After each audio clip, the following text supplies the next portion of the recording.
दोस्तों नमस्कार, आप सभी का स्वागत है आपके अपने YouTube चैनल मुख्य शिक्षा में। आज हम दीर्घ उत्तरीय प्रश्न देखेंगे और ये जो दीर्घ उत्तरीय प्रश्न है आपके 4 से लेकर के तो 5 नंबर के रहेंगे। मध्य प्रदेश बोर्ड परीक्षा और प्री बोर्ड परीक्षा, इन दोनों के लिए ये प्रश्न बैंक में से ही आपको क्वेश्चन आंसर याद करने हैं। और वार्षिक परीक्षा की तैयारी हेतु अध्ययन सामग्री है ये प्रश्न बैंक, जो कि आपकी माध्यमिक शिक्षा मंडल भोपाल के द्वारा जारी की गई है। और समझ लें, इसमें सत्र भी देख सकते हैं 2020-21 और विषय रहेगा आज हमारा विज्ञान, और जिसमें आपको लॉन्ग आंसर टाइप क्वेश्चन में बताऊंगा। चैनल को अगर आपने सब्सक्राइब नहीं किया है तो चैनल को सब्सक्राइब जरूर कर लें, क्योंकि इस प्रकार की अपडेट हमारे इस चैनल पर डेली आ रही है। तो इसमें मैंने सबसे पहले एक बात मैं बता दूं कि ऑब्जेक्टिव टाइप जितने भी क्वेश्चन थे साइंस के, उसका एक वीडियो बना दिया है मैंने। ऑब्जेक्टिव टाइप क्वेश्चन सारे हो गए, मतलब कि आपकी वार्षिक परीक्षा में जितने भी क्वेश्चन आएंगे उन सभी क्वेश्चनों को मैंने मतलब कि उसमें वीडियो में बता दिया है, और उसकी जो लिंक है वो मैं आपको डिस्क्रिप्शन में दे दूंगा। ठीक है, तो उस लिंक पर आप क्या करेंगे, क्लिक करके और उस वीडियो को देख लेना, क्योंकि उसमें विज्ञान विषय के सारे ऑब्जेक्टिव है। एक ही वीडियो में सारे ऑब्जेक्टिव बना दिए मैंने। ठीक है, और दीर्घ उत्तरीय क्वेश्चन और शॉर्ट आंसर टाइप क्वेश्चन नहीं बताए थे, तो दीर्घ उत्तरीय क्वेश्चन में आज आपको बता रहा हूँ। तो आइए स्टार्ट करते हैं सबसे पहले चैप्टर फर्स्ट के। ठीक है, विज्ञान कक्षा 10वीं और राष्ट्रीय माध्यमिक शिक्षा अभियान लोक शिक्षण संचालनालय द्वारा ये जारी की गई प्रश्न बैंक है। उसी के आधार पर आपको मैं क्वेश्चन और आंसर बताने वाला हूँ। ठीक है, ऑब्जेक्टिव टाइप क्वेश्चन सारे हो चुके हैं, और ऑब्जेक्टिव टाइप क्वेश्चन के बाद में अब हम बात करेंगे दीर्घ उत्तरीय क्वेश्चन की। देख सकते हैं ये 4 अंक के क्वेश्चन है। पहला क्वेश्चन देखिए, ये पहला क्वेश्चन है आपका, वायु में जलाने से पूर्व मैग्नीशियम रिबन को साफ क्यों किया जाता है। अच्छा, दीर्घ उत्तरीय प्रश्न कितने नंबर के हैं, 4 नंबर का है, दे रखा है कि 4 अंक का है। तो पहले का उत्तर आप स्टार्ट करिए। देखिए, मैग्नीशियम रिबन के ऊपर मैग्नीशियम ऑक्साइड की परत जम जाती है। जो मैग्नीशियम रिबन है उसके ऊपर मैग्नीशियम ऑक्साइड की परत जम जाती है। उसे हटाने के लिए वायु में जलाने से पूर्व मैग्नीशियम रिबन को साफ किया जाता है, क्योंकि ये परत मैग्नीशियम को ऑक्सीजन से क्रिया करने से रोकती है। तो ये आपके पहले क्वेश्चन का आंसर हो जाएगा। देख सकते हैं ये 4 नंबर का है। इसके बाद में दूसरा देखिए, किसी पदार्थ एक्स के विलयन का उपयोग सफ़ेदी करने के लिए होता है।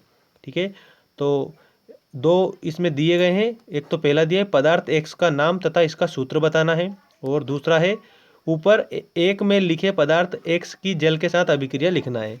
तो ये उत्तर आप देखिए, इसका उत्तर ये है पहला जो फर्स्ट है ना, इसका पदार्थ एक्स का नाम, पदार्थ एक्स का नाम दे दिया कैल्शियम ऑक्साइड, जिसको बिना बुझा चूना भी बोला जाता है। ठीक है, बिना बिना बुझा चूना। ठीक है, बिना बुझा ये चूना होता है, और इसका सूत्र है CaO।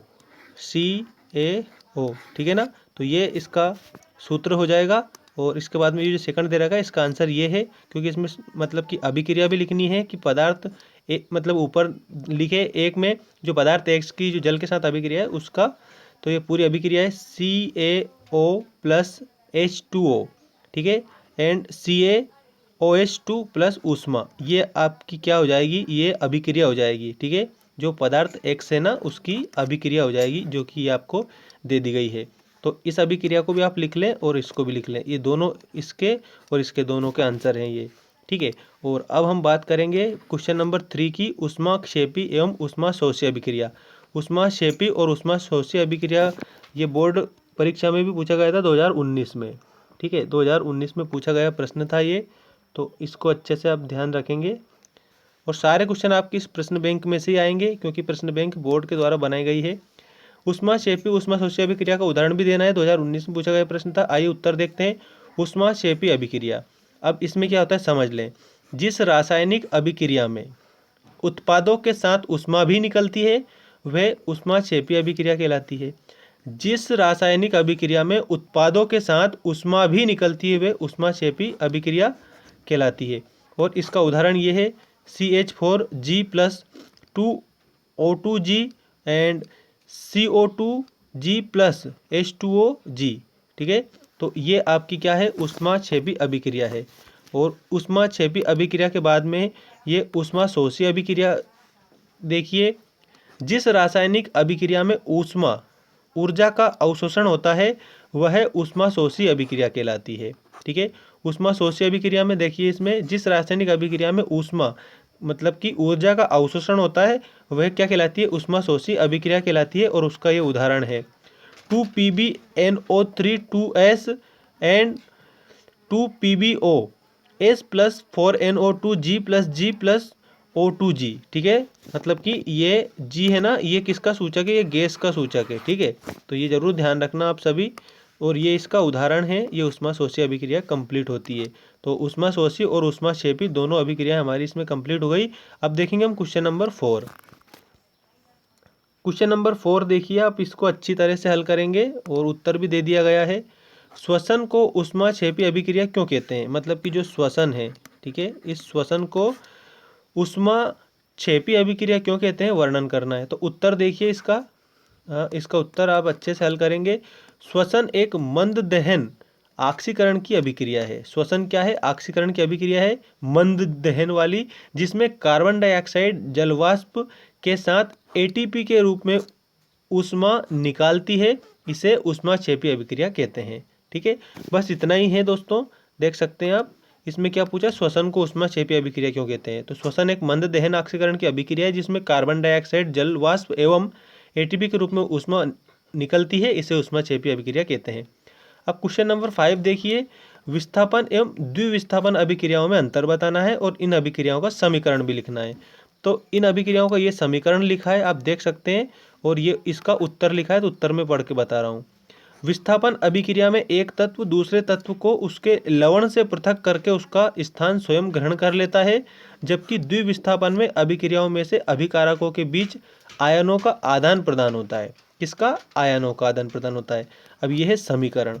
इसको थोड़ा सा समझ लें और इसके बाद में हल करेंगे, क्योंकि विस्थापन एवं द्विविस्थापन अभिक्रियाओं का अंतर पूछ लिया है। तो विस्थापन अभिक्रिया में तो एक तत्व दूसरे तत्व और उसके लवण से पृथक करके उसका स्थान स्वयं ग्रहण कर लेता है, जबकि जो द्विविस्थापन है उसमें क्या होता है, अभिक्रियाओं में से अभिकारकों के बीच आयनों का आदान प्रदान होता है। और ये विस्थापन अभिक्रिया, ठीक है। और उसके बाद में ये जो सेकंड है, इन दोनों आपको ये क्या दिया है, मतलब कि अभिक्रियाओं का समीकरण भी दे दिया है। द्विविस्थापन, ये जो सेकंड दे रखा है इसमें द्विविस्थापन का है समीकरण। तो FeS plus CuSO4 AQ and FeSO4 AQ plus CuS। ठीक है, तो ये तो विस्थापन का सूत्र है और ये द्विविस्थापन का है Na2SO4 plus BaCl AQ and 2NaCl AQ plus BaSO4S। ठीक है, तो ये आपका किसका सूत्र हो जाएगा, विस्थापन अभिक्रिया का सूत्र हो जाएगा। हाँ, इसके बाद में अगला क्वेश्चन है, अगला क्वेश्चन देख लेते हैं हम। अवक्षेपण अभिक्रिया से आप क्या समझते हैं। अगला क्वेश्चन आपको अच्छी तरह से हल करना है। अवक्षेपण अभिक्रिया से आप क्या समझते हैं, उदाहरण देकर समझाइए। अवक्षेपण अभिक्रिया, जब दो क्रियाकारकों मतलब कि अभिकारकों, जब दो क्रियाकारकों अभिकारकों के विलयन आपस में अभिक्रिया करके अविलेय ठोस उत्पाद बनाते हैं, तो उस विलयन में उस ठोस के कण अवक्षेपित हो जाते हैं और इस क्रिया को अवक्षेपण कहते हैं। और ये उसका क्या है, ये उसका उदाहरण है, सूत्र दे दिया है। ठीक है, इसके बाद में 7वां क्वेश्चन देखिए, वियोजन अभिक्रिया को संयोजन अभिक्रिया के विपरीत क्यों कहा जाता है, इन अभिक्रियाओं के लिए समीकरण लिखिए। तो उत्तर में लिखना है, वियोजन अभिक्रिया में एकल अभिकारक वियोजित होकर दो या दो से अधिक उत्पाद बनाता है, जबकि संयोजन अभिक्रिया में दो या दो से अधिक अभिकारक जुड़कर संयुक्त होकर एकल उत्पाद बनाते हैं और एकल उत्पाद बनाते हैं। इसके बाद में ये आपको उसका उदाहरण देखना है। उदाहरण देखिए, वियोजन अभिक्रिया का उदाहरण है CaCO3S CaOS plus CO2 gas. ठीक है, तो और ये क्या है, ऊष्मा है, यहाँ पर ध्यान रखना। इसके बाद में संयोजन अभिक्रिया है ये 2MgS plus O2 gas and 2MgOS। ठीक है, तो ये आपका 7वें क्वेश्चन का आंसर हो जाएगा। अब 8वां जो क्वेश्चन है इसका आंसर देखिए, 8वां क्वेश्चन का आंसर देखिए अच्छे से। इसमें मैं आपको टोटल 10 क्वेश्चन का आंसर बता दूंगा, इसके बाद में अगले वीडियो में बना के बताऊंगा। ऑक्सीजन के योग एवं ह्रास के आधार पर निम्न पदों की व्यवस्था कीजिए, प्रत्येक के लिए 2 उदाहरण दीजिए। एक तो उपचयन और अपचयन, तो समझ लें उपचयन और अपचयन क्या है। उपचयन देखिए, सबसे पहले जब अभिक्रिया में किसी पदार्थ में ऑक्सीजन का संयोग होता है तो उस पदार्थ का उपचयन होता है, अर्थात तत्व या यौगिक ऑक्सीजन के योग से अभिक्रिया उपचयन कहलाती है। ठीक है, और ये इसका क्या है, सूत्र दे दिया है।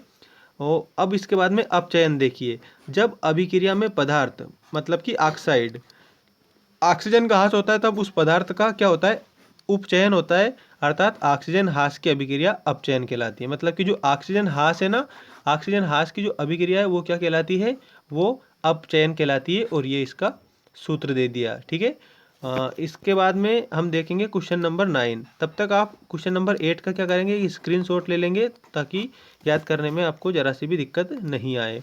इसके बाद में क्वेश्चन नंबर 9 देखिए। क्वेश्चन नंबर 9 में क्या दिया है, उदाहरण देकर समझाना है। इसको थोड़ा सा मैं जूम कर देता हूँ अच्छे से। चलिए, संयोजन अभिक्रिया किसे कहते हैं, उदाहरण देकर समझाना है। अब जो संयोजन अभिक्रिया समझ लें इसे, वे रासायनिक अभिक्रियाएं जिनमें दो या दो से अधिक तत्व यौगिक संयुक्त होकर एकल उत्पाद बनाते हैं। ठीक है, संयोजन अभिक्रिया में क्या होता है, रासायनिक तत्व अभिक्रियाएं करते हैं और जिनमें दो या दो से अधिक तत्व होते हैं, यौगिक क्या करते हैं, संयुक्त हो जाते हैं और एकल उत्पाद बनाते हैं, तो वे संयोजन अभिक्रिया कहलाती है।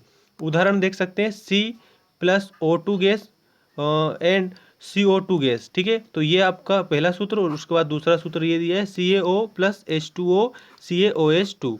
तो ये आप अच्छे से याद करेंगे कौन सी अभिक्रिया है ये मैं आपको यहाँ पर बता देता हूँ। ये है संयोजन अभिक्रिया। संयोजन अभिक्रिया और उसका क्या है, ये उदाहरण। अब इसके बाद में आपको क्वेश्चन नंबर 10 देखना है। क्वेश्चन नंबर 10 देखिए।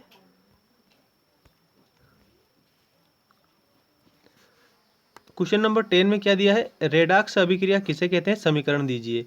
तो उत्तर लिखें, वे रासायनिक अभिक्रियाएं जिनमें एक अभिक्रिया का उपचयन होता है तथा दूसरे का अपचयन होता है। ठीक है, सिर्फ इतना लिखना है कि वे रासायनिक अभिक्रियाएं जिनमें एक का क्या होता है, उपचयन होता है और एक का होता है अपचयन। ठीक है, तो इन्हें क्या कहते हैं, रेडॉक्स अभिक्रियाएं कहते हैं, मतलब कि उपापचयन अभिक्रियाएं कहते हैं। और इसका उदाहरण ये दिया है Fe2O3 plus 3CO and 2Fe plus 3CO2। ठीक है, ये अपचयित और ये उपचयित, और दोनों मिलकर क्या बना दिया उन्होंने, दोनों ने मिलकर बना दिया उपापचयन बना दिया। ठीक है, 2Fe प्लस 3CO2 बना दिया। तो ये आपका क्वेश्चन नंबर 10 का आंसर है। ठीक है, मिलते हैं नेक्स्ट वीडियो में। Thank you.